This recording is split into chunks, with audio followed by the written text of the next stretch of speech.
你仲不停喺度轉呢張紙？等我教你30秒內揾出呢個答案啦。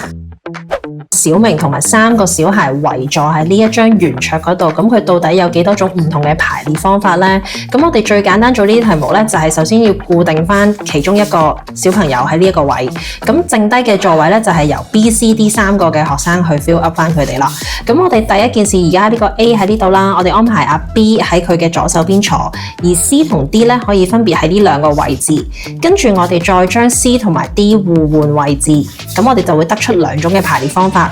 除咗 B 之外，都可以安排 C 坐喺佢嘅左手邊。咁剩低嘅同學咧，阿 B 同埋 D 咧，又可以互換一次，咁就會又係有2種嘅排列方法。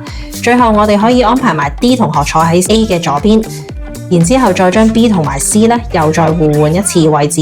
咁所以我哋前後咧，呢度就會得出咗6種嘅方法啦。想學更加多嘅奧數題目，follow 我哋嘅 IG 同埋 Facebook 啦。